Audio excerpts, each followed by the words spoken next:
Hi guys. So I want to talk real quick about the phases of matter.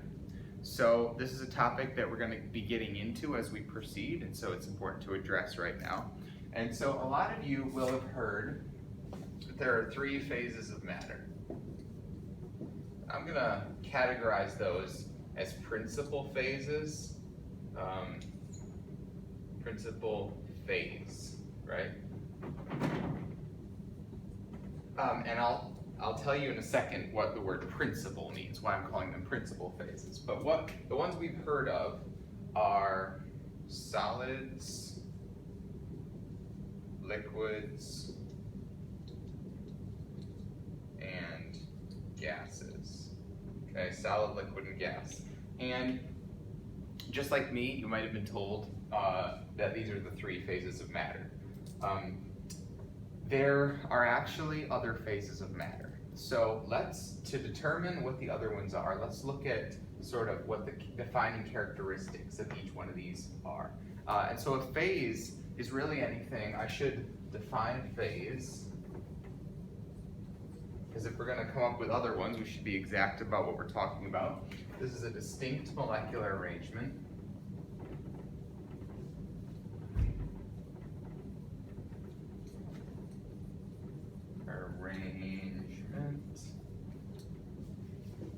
That is homogeneous.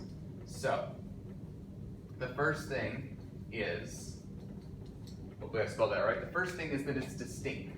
So this means that you can tell it apart from other phases. So that's a really important property. You should be able to define a boundary, right? That's part of the definition of a phase, is that it has a distinct boundary. Here is one phase, and here is something that's not in that phase, all right?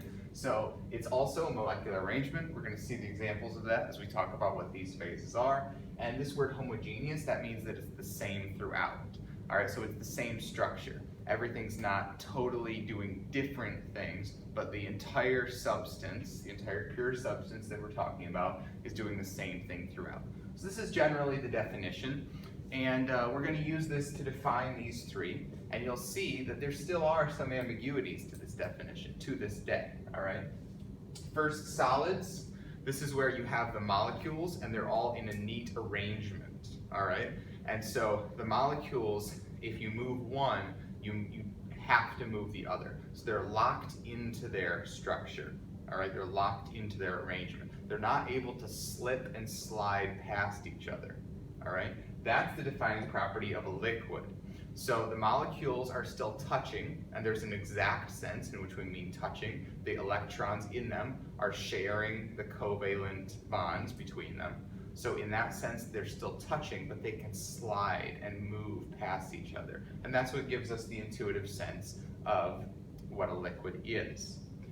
A gas takes that concept one step further and says that now all of the molecules are totally distinct. The only interaction they have is by bumping into each other. The individual molecules aren't overlapping. They're not sharing any of those covalent electron bonds. They're individual elements. So you guys probably will have heard by now of plasma, because this one's been around as being taught as a phase of matter in the education system for a long time. And I think that it's rightfully on that list.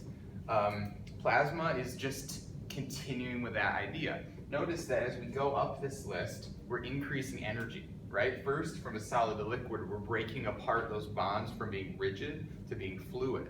So that increases the energy. They have more energy, they move a little bit more freely. With gas, we're breaking apart those fluid covalent bonds into individual molecules. We're yet again increasing the energy to break those apart. Plasma, we continue with that. We increase the energy, and what happens is the actual atoms themselves break apart. So what we're left with is individual electrons, and then the other constituent particles of atoms, protons and neutrons, okay? So in plasma, its defining characteristic is that there are free electrons. And you've also probably heard some examples of plasma. The number one is lightning. If you weld, anything where the actual atoms themselves are ionized and the electrons are free, broken apart from their nuclei, all right? So that's the idea of a plasma. this list can continue. First, I could put something here called a condensate. This is going above solid on my list because if we are going increasing energy this way, condensate is lower energy. It's below a solid. And it's got to be on our list, but I don't want to spend too much time explaining it. Essentially, if you can think of heading from a liquid to a solid where everything is rigid and structured and it all is ordered together, a condensate is like that, only even more so. In a quantum mechanical sense, the wave functions of the atoms collapse into one, and so there's barely even a distinction between the individual atoms and molecules. It just thinks it's one giant thing, all right? And then as we continue up the energy spectrum, and I ran out of room on this board, so I'm just gonna go up here, but this is yet higher energy than plasma. We have quark-gluon matter. Sometimes it's called quark-gluon plasma. Don't let that fool you into thinking that it's in this category. And quark-gluon continues with that trend of increasing the energy and breaking things down. So you remember with plasma, we had individual electrons, and they were broken down, and then we had individual neutrons and protons. In quark-gluon plasma, even those neutrons and protons are falling apart into their pieces, which are quarks and gluons, fundamental particles. All right, so here I've listed 6 phases of matter. These are principal phases, which are, I would say, generally accepted. So any scientist would accept all 6 of these as being phases of matter. So if you Google how many phases of matter are there, you're not going to find a consensus that everybody agrees that there are just these 6. And the reason for that is as follows. In each of these categories, there are some subcategories. So for instance, with condensate, there's what's called Bose-Einstein condensate, and there's what's called fermionic condensate. Those are very distinct in terms of what they are and what they do and how they're formed. And so, do we count condensate as one phase of matter or 2? Because there's 2 very different phases within that. Solids, there's a whole bunch. I'm just drawing these dots to represent items in this list, okay? So with solids, we have superconductors, we have lots of different types and categories of crystals, and again, because of the ambiguity that's left in this definition of phase, some scientists may call them individual phases. So we should count every single one of these as its own phase of matter, but some scientists might say no, they're really all just different manifestations of the same phase, which is solid. And so there's one other one I want to mention under plasmas. There's also degenerate matter. Some scientists wouldn't even group that as a plasma, some do, but it's, again, physically very distinct. And so to get to the bottom of how many principal phases of matter there are, there's not really a consensus. There's not really a answer that everyone can agree on, but I would say that at minimum there are 6, and at maximum, I have read lists that have up to 20 phases of matter on them right now, and there are constantly more being discovered as we discover more and more exotic things and phenomenon in physics, all right? So, sorry that that's not a clear and concise answer for you, but it does answer the question of why can't everybody agree? Why is there not just a fixed number? And that's why. It's how we break down the individual list. So, I call these principal phases, and I want to distinguish that from a plain old phase. And the reason why is that this definition of phase allows there to be multiple phases within one principal phase. So here's what I mean. A solid, for example, may have 2. And these don't all have special names, all right?